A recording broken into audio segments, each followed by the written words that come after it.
Hi guys, welcome back to the channel. I'm Raf. So this is just a real quick video. We get a lot of people who buy Wi-Fi systems off us either at the show or come into the shop. Now we install a lot of these Wi-Fis, but there's a lot of customers who want to tackle this job themselves. And a question we get asked all the time is how easy is it to install? Now this is a question which is really difficult to answer, but I would say any competent DIYer could probably attack this job by themselves. Now in this video behind me we have a brand new Pilot motorhome. The owner has opted to go for the Avtex 5G system, the 105X. It's what I have on my own van. We have done a separate video on this, so we're not talking about the product. This is just a guide on roughly how we tackle these jobs in our workshop. So in this video, we're going to show you and talk you through, give you some pointers as well on how we install these Wi-Fi systems, and hopefully after watching this video it will explain to you what the job involves, and then you can answer the question of whether you could install it yourself. So let's go inside the van. Right, so we're inside the van. Now, the first thing you do when you go inside the van is you need to decide roughly where you're going to be putting the router, which is the bit that goes inside your van, and the aerial, which is the bit that goes on top of your van. Now, on this van, we've had a look around. We're actually quite limited on this. So we've got a cupboard above the kitchen. There's no supply in there, so you need power there. So you need either, you ideally need a cigarette lighter supply there. So you need a 12-volt supply. So we've got no 12-volt supply above the kitchen. Then as you walk into the van, it's all open. There's no cupboard, so we could mount it up there, but I'm not keen on having the router, the big router, just on display outside, so I'm not happy with that. So what we've done is we've found where we're putting it, and it's going in this cupboard behind me in this wardrobe. Now, first thing you do when you're going to decide on a cupboard where to put it is look inside, make sure you've got power there, so you need a 12-volt feed there. Once you find your 12-volt feed, you know where your router's going to go. Then go above the van, measure up, and have a look at roughly on top of the van where you're going to be coming in, because you want to make sure there's space. So if I go in this cupboard and above it we've got, an aircon unit or an aerial or a satellite dish, then that's pointless. So this is the aerial which goes on the roof of your van. Now the aerial itself, it's got about 80 centimeters worth of cable. Now you want to ideally put the router as close to the aerial as possible. So when I bring this aerial into this cupboard behind me, the router will go in this cupboard behind me because I have got 12-volt in there as well. Now you can get extensions for these, so you can buy extension cables, but the thing is, the longer the extension, so the longer the run of cable, the more signal drop you're going to have across that cable. So try and keep your run to a minimum, as minimum as you can possibly. Also, if you're fitting this on a panel van, then you sometimes need a panel van roof fitting kit because you've got ridges on the roof, but if you need that, that's something that's sold separately. So on this van, we know where we're going. I've found somewhere in this cupboard where I've got power, so I've got 12 volts, so my router's going to go in here. I've already been outside and had a look above and I've scoped it. So what I've done is I've used a skylight as measurement. So I can see there's a skylight above me here. I've measured back roughly how far I'm going to be coming into this cupboard, gone to the top of the roof, and there's absolutely nothing there, so I know I'm clear. So the next thing we need to do is we need to drill a hole. Now, the actual aerial itself, it normally needs a 21mm hole if you're just using it on the standard thread. But on most motorhomes, you've got insulation in the roof and the roof's quite thick. And if that's the case, then you are supplied with a couple of these extension threads.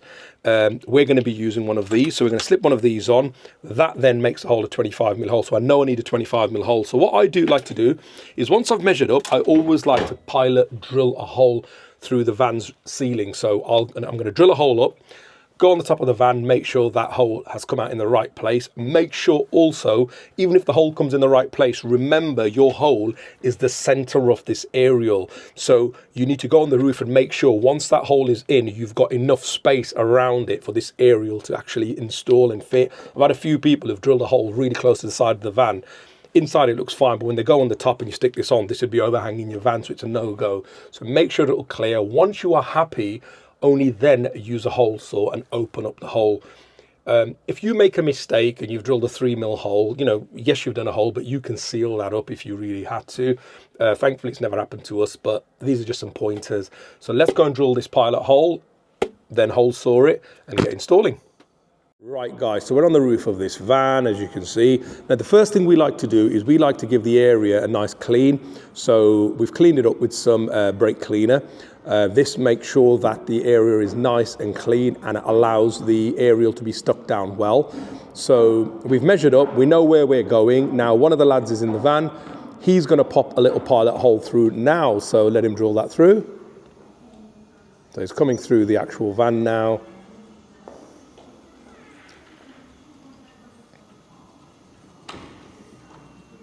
Here we are. Right. So what we do first is we always do a pilot hole first. Like I said earlier on, we always like to mask the area up, just keeps it clean. So the pilot hole's through, we know we're all clear on the inside. We're now gonna change the drill bit to a 25mm hole saw, and we're gonna drill through with a hole saw. So I'm gonna put this camera down, drill that hole, and come back to you in a second. Right, so here's our 25mm hole, all done, ready for one of these to go through. So aerial is next to us, so we've already given the roof a nice clean. So on the bottom side of these aerials, you've got nice quality 3M tape, and then you've got a rubber seal around the edge as well. So once you put this down on the roof of your van and go inside and put your washer and your nut on and clamp it up, that will lock the aerial on the roof of your van, and this will create a nice seal. Now, I'm old-fashioned, even though Avtex and people like MaxView say you don't need to seal it up, I always like to put a bead of sealant around here as well. It's just something that I like to do. So holes drilled. Let me get this done. It's difficult doing this with one hand. So I'll just screw this on and we'll get this aerial mounted and go inside the van. Right guys, so I am just gonna peel off the 3M tape. I'm now gonna be pushing the aerial into the van. So one of my colleagues is inside, he's going to be pulling that through. So now this can be dropped down onto the roof of the van. Now, here it goes, so that has gone down. So what we're going to do inside now is we are going to put the washer on, put the nut on, tighten it up. That's the aerial mounted on the roof of the van. I'm then going to come out, just run a bead of sealant around here. It's just something I like to do, I've always done it. And let's get the router mounted inside. Right, so we are inside the van. So here's that same wardrobe you saw earlier on. Wardrobe is now open and the aerial has just come in up here. Oh, let me just put this up so you can see. So there's the aerial, it's come straight into the van. We've tightened it all up and here's our cable. So now what we've got to do is decide where we're putting the router. The router is it's fairly big. That's the router there, there's my hand for size.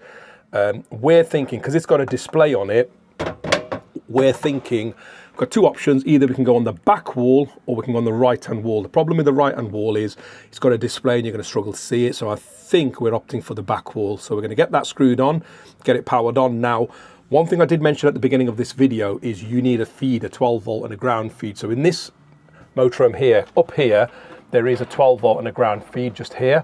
So we're going to have to run that across. Now, it's not on a cigarette lighter. It's not on a cigarette lighter, it's just a 12 volt feed. So what we're gonna do is on the actual loom itself, so we're gonna cut off this cigarette lighter feed, and in the back of that, we're gonna be left with just a yellow and a red cable. So we are gonna hardwire that onto the 12 volt and the ground feed we've got here. So it's your call. If you've got a cigarette lighter, you can plug it in, but this way it just means we're not using up a cigarette lighter feed and it's a little bit neater. So we're going to get this wired on, solder it all up and show you the end result in a sec. Right guys, so this install is now complete. So the router is on the back wall. We discussed this with the client, that's exactly where he wants it. Then when he puts his clothes in, it's sort of covered. And if he ever wants to see what signal he's getting, how much data he's used, he just moves his clothes. So the cables have come in. Now, we've had to use this entry point here for the aerial because that's where the original entry point is. But what we've done is we've P-clipped the cables up. So again, you know, do it however you feel necessary, however you deem necessary. But that's the system installed. We haven't put a SIM card in yet because the owner's going to put his own SIM card in. So the system's ready to be used. Hopefully you found this video helpful. If anybody's got any questions, you know, feel free to drop us a shout. I'll also link the products in our description down below. So if anybody wants one, this is obviously the 5G system. We do a 4G system as well. So if anybody wants one, you can buy it on our website. Thanks for watching, guys.